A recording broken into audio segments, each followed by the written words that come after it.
Hello and welcome to interest.co.nz. I'm Gareth Vaughan. I'm joined by Derek Shortt, who is the ASB General Manager of Property. Welcome, Derek, and we're here at the new ASB headquarters in downtown Auckland. Now, Derek, you've moved in most of your staff now. Can you tell us, I guess, a little bit about this new building? Yes, it's our eighth home here in Auckland. We started back in 1847. And we moved into our last home back in '91, which is ASB Bank Centre. We have been there for 22 years and have now moved down to this part of town, a little bit where ASB Auckland is very much ASB's home, and we've moved back to the water where Auckland started from, and feel very much part of this particular area of town. The Wynyard Quarter is the new area of Auckland. Future development over the next 10 to 20 years is considerable.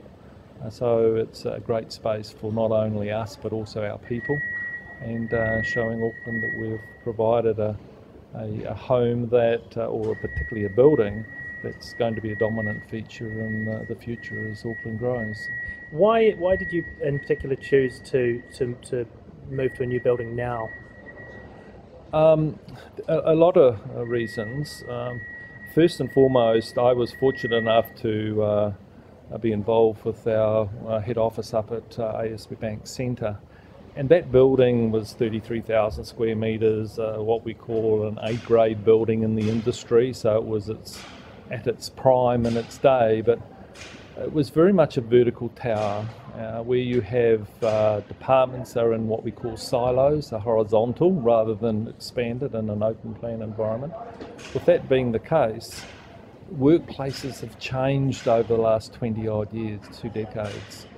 So what we've been able to fortunately do, from ASB Bank Centre we built C Drive, then we built Sovereign, and from those learnings we found that open plan, collaborative spaces, which this is all about, it's as big as a rugby field, both in length and width, provides a lot more communication with staff. I mean, I've been here a day and a half now. I came in as of Monday, and there have been some people here for 3 weeks, and we've got a total of 1280 people here right now. But one of the downsides is, if you can call it a downside, is that you bump into people and you communicate. So with that being the case, you have to be very focused on what you're doing, but that bump, which is what we call, is when you design these buildings, the bump factor, helps reduce emails, helps communication between various divisions. There are many people here, as we were coming down from level 7, there are many people here that I'd never see on a day-to-day basis. And that's what business is about, is communicating and moving the strategies forward. And you've adopted this activity-based working system, and you've got what you've explained to us off camera are known as neighbourhoods around the different floors. Can you just explain a little bit how those two things work? Sure. We have divisions. For example, corporate property, we've got 48 people in ours, and we have a neighbourhood, and that's 5.2. So therefore, in 5.2 we have lockers, and we have a number of work settings. So we as a team will go there in the morning and work from there, but it doesn't prevent us going to alternative areas in the building. And we've got plazas, we've got auditoriums, we've got boathouses, and people can migrate across those depending on the activity. I mean, the space we're sitting in now is an open collaborative space where if there are 2 or 3 or 4 people wanting to talk about a subject or work through a paper, this is where they'd come to. Of course, we've got video conferencing in all of the meeting rooms. We're all enabled. In other words, we've got iPads or laptops, and that gives us the mobility. But this building is quite a milestone for the bank, because it's not only a new way of working, which is activity-based working. We've moved to the digital phase. We've all got mobility devices. Myself, I've got an iPad which has got everything. Our IT people have put everything into the cloud, so we're working off the cloud-based retrieval of data. But it's also a cultural change for a number of us, because as I spoke earlier, Working in a vertical tower, you're isolated, you're siloed, so you work in teams. Well, here we work as a company, collectively across all divisions. It's very open plan. And in terms of the design, who did the design? And we were discussing the very interesting chairs just out of camera here that came from Finland. Who selected all these things? Well, we've had a fantastic team involved from property, and of course we as a company believe that we're progressive in the industry, not just across property but across all of our product ranges and our IT. And what we've done since we built ASB Bank Centre 22 years ago, we've built C Drive. We learnt a lot from that. That's where our technology centre is. Then we built Sovereign. We learnt about that. Both those buildings won International Architectural Awards, and the architects were Bly O'Neill, will BVN. A gentleman by the name of James Gross, who he and I get on extremely well. We've both been across all of those designs and including this one. So the architects were BVN, and they worked with us as clients to design the building. The activity-based working comes from Amsterdam, and it's Valderhome. They were the innovators. I think it's about 12, 15 years ago. Activity-based working is in a number of corporates up in Amsterdam, and no one else in New Zealand does it. Our parent, Commonwealth Bank of Australia, they've got a large complex, which 2 buildings, 5,000 people, which they've got activity-based working in. But there's many benefits of it, not just the collaboration, reducing of emails, but also it's about the way we work and collectively work together. Now, ASB doesn't actually own the building.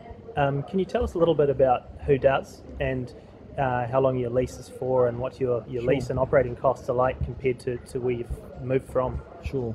The building is owned by Kiwi Property Income Trust. Again, they're owned by Commonwealth Bank. We have an 18-year lease which runs.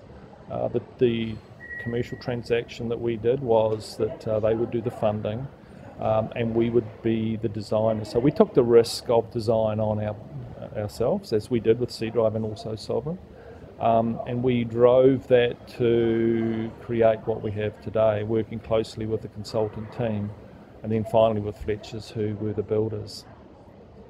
As I say, it's an 18-year lease. It's public information that it's a 2.5% annual increase on that. But one of the big drivers of this building against where we've come from is all around the sustainability and reducing operating costs. Where we were up in Albert Street there, about $149, $145 a square metre is what the operating costs were. We're sitting here at about 95. We believe that we'll get that down lower than that, south of 95. And when you consider that running across the full term of the lease, it starts to add up. There's considerable savings. But the building is about the sustainable side of that, and reducing our carbon footprint, which we as a corporate want to make sure we're responsible parties. And it's about reducing the energy we use within the building for the betterment of all parties concerned. So if we took out the design and the development costs, in terms of your leasing and ongoing costs here, is it more expensive than your old building was? No, we did a business case. I looked at both staying where we were. The building was, and the fit out was 22 years old. At that time it was Brookfields who owned the building. They provide us their commercial terms, and when we considered both, they were very compatible in terms of the commercial side of things. So it was a little bit of a no-brainer for us because of the experiences that we've been having in the 2 other buildings I made reference to, C Drive and Sovereign. And ultimately, how many staff do you plan to have in this building? We've got 1280 at the present moment. We've got another trench of people coming in through consolidation in August, September. And we are looking, and we can in fact get up to about 1650, working on activity-based working, because that allows you to put in 80 desks but get 100 people in, because no one's got a fixed abode. I mean, I call activity-based working from a property point of view about sweating the asset, making sure that you have as small a footprint as you can and maximise the use thereof. I guess obviously in recent years we've had some relatively tough economic times. Obviously some of ASB's customers will have had reasonably tough times, and bank profits are much more in the news than they used to be. Were there any concerns about moving to a big flash new building right at this particular point in time because of that sort of background? I think the important thing to look at is that buildings like this enable companies to be more productive. It means that they're not having to bring on more headcount. They can make sure that their productivity benefits flow out of it. So that's, if we had stayed where we were, I'm sure with the way we were siloed, there would be additional headcount and costs would have incurred. So the shareholder would not have benefited from that.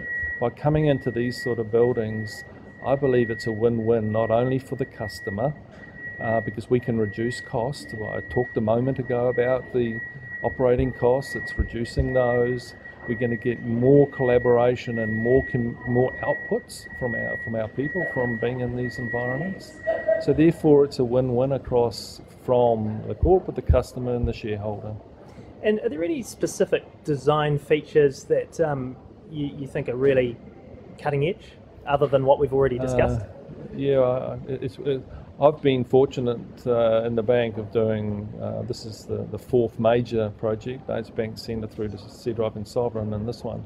This has been the hardest, and that's because it is cutting edge. It's because it's different. Even Fletcher's, who were the builders, found it difficult because there are no ceilings, as you've seen. Everything has to be precisionally placed. Every floor is stepped back to enable us to get natural light into it. Every light fitting in the building's got an IEP address. We're still working through all the computerisation of the building to enable us and my services team to run the building efficiently. And it'll take us a couple of years to bed the building down, really, to make sure we understand it. We've gone through 4 seasons of the year, and we're in winter at the present moment. We haven't been able to use the cone, which is the louvers at the top that allow us to move into the natural ventilation path. It's got displacement air conditioning. There's no louvers on the ceilings. It comes from the floor, 18 degrees, floats across the floor, hits a heat source and then rises and then gets taken out at the top through the louvers. So it's very cutting edge from the point of view of its design, its build, and we're very fortunate to have BVN Arabs, Stuart George and Fletcher's involved with the project. And how many years was it in the planning before you actually moved in just recently? We started back in May 2008.